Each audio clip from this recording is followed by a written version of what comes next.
¿Por qué su decisión de una solicitud de renuncia protocolaria a todo su gabinete? Pues porque ya terminó una fase, la elaboración del plan de desarrollo, porque sigue una segunda fase, la ejecución, porque todo administrador público debe examinar su equipo de cara a la experiencia que ya pasó y de cara a los nuevos retos que vienen, y porque ese criterio de selección, nadie queda amarrado a su silla, todos dependen finalmente de la voluntad ciudadana que se expresó el 30 de octubre, el plan de gobierno, pues debe pasar por unos filtros, y esos filtros tienen que ver con capacidad de riesgo para lo que viene, porque el riesgo aumenta desde el punto de vista de la persona, del funcionario, para aplicar precisamente el plan de desarrollo. En segundo lugar, la capacidad de ejecución, porque se trata de volverlo una realidad 100%, y en tercer lugar, la capacidad de gestión del plan aprobado por el gobierno distrital, por el Consejo, y que finalmente es el programa de gobierno aprobado por el pueblo. O sea que no todos los integrantes de su gabinete tienen esos tres factores. Esos tres factores ahora son imprescindibles y juntos, y las personas todas somos diferentes, no siempre tenemos esos factores, eso no es un pecado, no es un problema. Espero que aquí nadie sea destituido por un acto de corrupción. Quizás vengan ese tipo de acciones, pero porque cumplimos el plan de desarrollo, porque cambiamos a Bogotá. Y en esa medida, pues hay que estar listos, y eso implica capacidad de riesgo, eso implica capacidad de ejecución, y eso implica mucha lealtad con el programa de gobierno. ¿Va a haber muchos cambios? No, pocos. ¿Pocos se mantienen? ¿Cuántos? Ya veremos, ya veremos. Alcalde, igual fue valioso, ha sido valioso, digamos, el acompañamiento que han hecho todos sus secretarios en este comienzo, en ese arranque de administración. Ellos, si bien la mayoría vienen de la academia, ha sido importante ese aporte que le han hecho a su gestión durante estos primeros 5 o 6 meses. Sí, en realidad no tengo queja de ninguno. Nadie ha podido levantar un solo señalamiento de corrupción, de quebrantamientos éticos, y en esa medida el gabinete ha pasado la prueba. Ha sido objeto de críticas, incluso hasta de grosería, pero este momento es otra fase, y esta fase es ejecutar un plan ambicioso que en muchos de los programas desata intereses creados económicos en contra, y por eso aumenta el riesgo del funcionario, y en esa medida hay que tener una dote que un funcionario no per se tiene que tener, pero que para mí es imprescindible: capacidad de riesgo. Si son pocos los cambios que vienen, ¿por qué pedirle la renuncia a los 12 y generar como ese remesón y en cuanto a los medios, como esa polémica? La polémica siempre se dará, ya estamos acostumbrados a ello, y así es la democracia. Cada acto, cualquiera que sea, desata una polémica, y está bien. Pero busco dos objetivos. Uno, tener libertad. Con una o dos renuncias no se soluciona, digamos, lo que yo quiero. Quiero tener libertad para rehacer los equipos. Y en segundo lugar, es un mensaje. Ningún funcionario queda amarrado burocráticamente.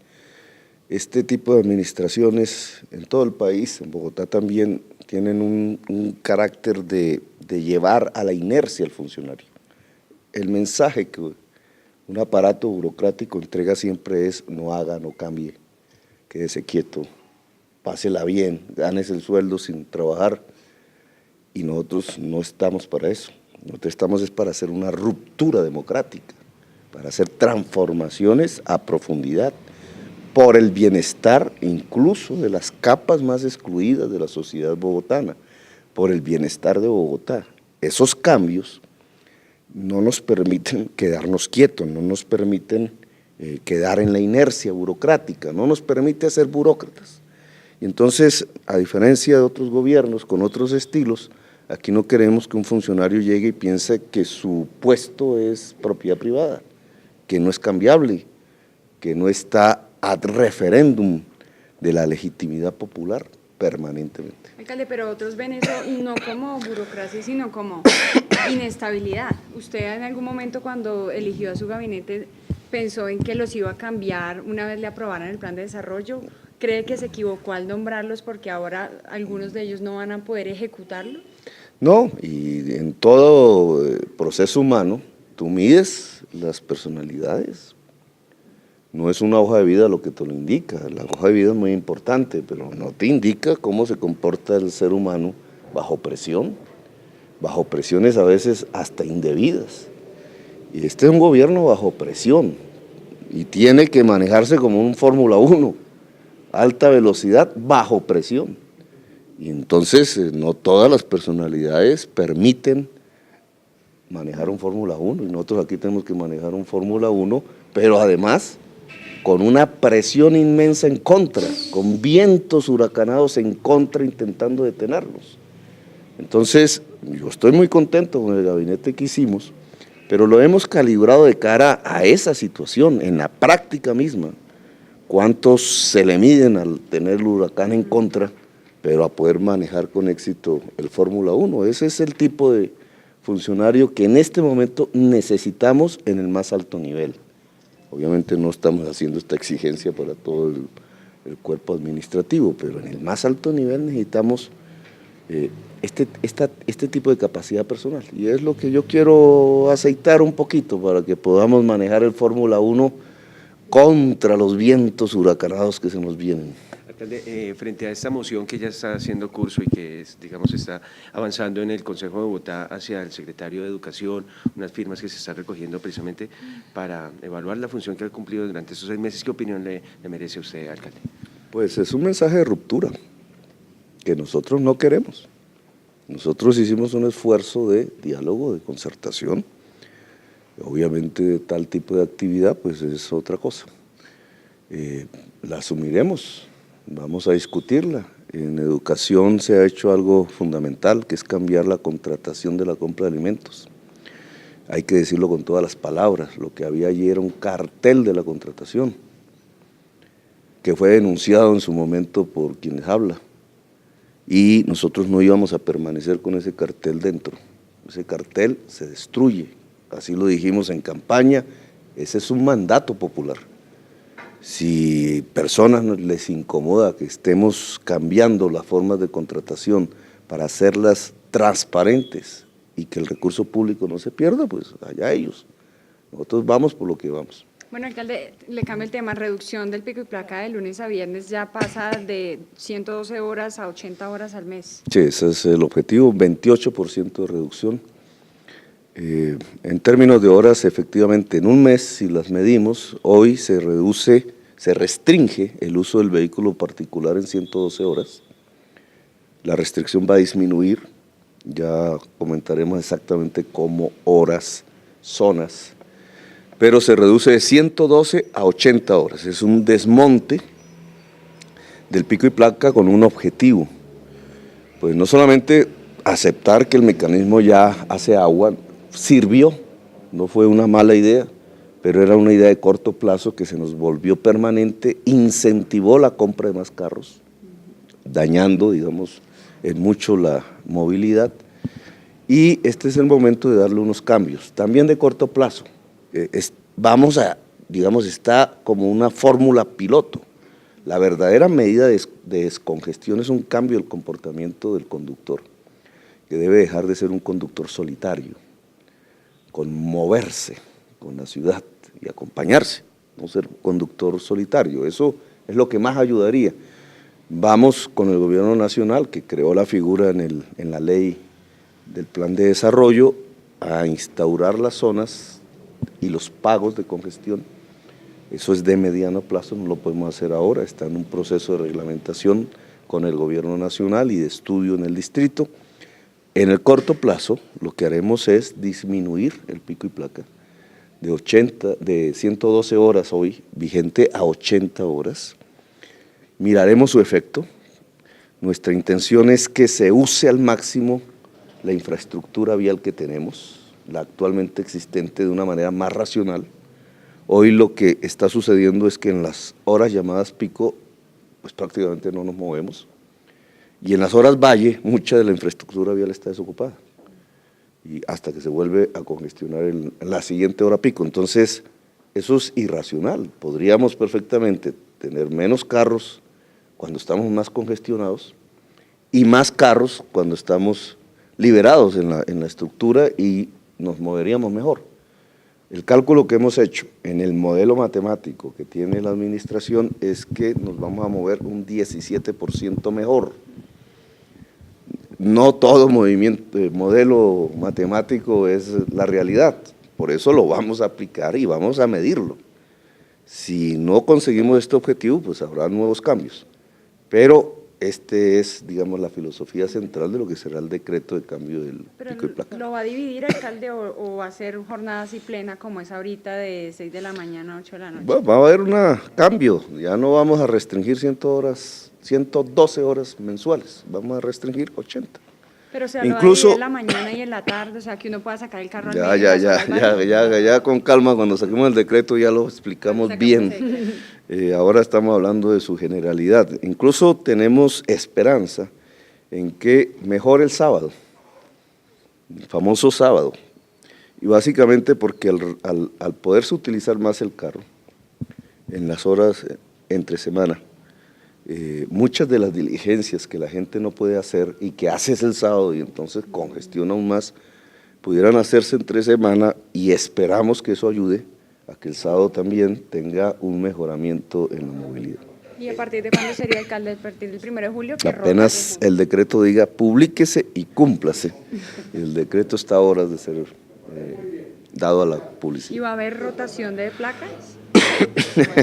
Ya veremos en el decreto, ya veremos en el Ay, decreto. alcalde, adelántenos alguito. No, es mejor así. En el pico y placa ya hay una cultura bogotana, no tenemos la misma dificultad que hoy sí tenemos con el SITP, que es nuevo, que empieza y que también vamos a expedir el primer decreto de cambio tarifario de cara al SITP. Entonces, en el SITP tenemos problemas mayores, hay que dar una sensibilización mayor, un conocimiento mayor por zonas. Va a arrancar en la avenida 26, en la carrera 10ª, y en las localidades de Fontibón, Engativá y San Cristóbal. Es el primer arranque. Allí se está haciendo ya propaganda casa a casa, en donde la gente toma hoy el bus tradicional, los dos grandes portales, el portal del 20 de julio y el portal que se denomina El Dorado, se van a convertir en grandes centros de educación y de entrega de las tarjetas que serán del SITP. Eso lo veremos ya en estos pocos días que quedan ya del mes de junio.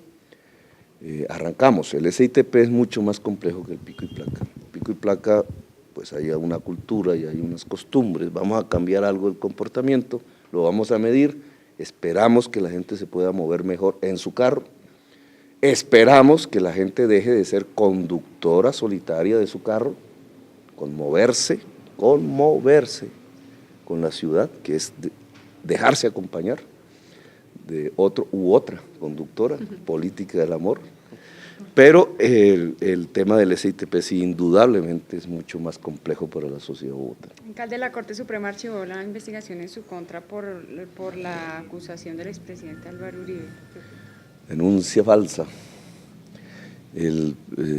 Bueno, ya es una página que yo tengo que pasar, pero en aquel entonces la seriedad del trabajo investigativo sobre el paramilitarismo fue puesta en cuestión por el mismísimo presidente de la República del entonces, en forma pública, aduciendo que la investigación se construía con testimonios falsos que yo pagaba. Y hizo unos nombres allí que ustedes publicaron. Pues la investigación a profundidad de ese tema ha determinado que el presidente de ese entonces mintió. Alcalde, también allí en la Corte, pues usted está a la espera de este pronunciamiento que tiene que hacer, o que le sugirió a la Corte hiciera frente al tema de los recursos que destinaron hace algunos años para pagar esta demanda de Comcel, y que pues ya el Consejo Andino falló falló a favor de Bogotá. ¿Qué ha sabido acerca de este proceso? Mira, yo pienso que no se conocían muy bien las normas del tratado internacional, de su importancia y de las consecuencias de ese tratado. Pienso que no se conocía bien. Nuestro problema no es con el Consejo de Estado, nosotros respetamos todas las instancias judiciales La administración de Bogotá, incluso en el Consejo de Estado, está en unos procesos absolutamente cruciales, como que allí está en segunda instancia el proceso de renegociación de los contratos con los operadores privados de Transmilenio. Pero indudablemente hay 200.000 millones de pesos que entraron a las arcas de Comcel a través de unas sentencias que hoy son nulas y que cada día que pasa sin que Comcel devuelva esa plata los está reteniendo ilícitamente. Y ese es patrimonio de todos los bogotanos. Con ese dinero hoy podríamos llevar la fibra óptica a hospitales, a escuelas, a 1 millón de estudiantes para mejorar sus niveles de estudio. Y además se vuelve 400.000 millones, porque son 200.000 millones que le quita a su competidor, ETV, y son 200.000 millones que se gana para tratar de destruir a ETV. Eso es una cantidad de 400.000 millones, que el 76% de esos dineros es del pueblo bogotano y está en las arcas del hombre más rico del mundo. Así que me parece de una enorme injusticia que cada día que pase no se resuelva este asunto. Alcalde, muchas gracias. Bueno.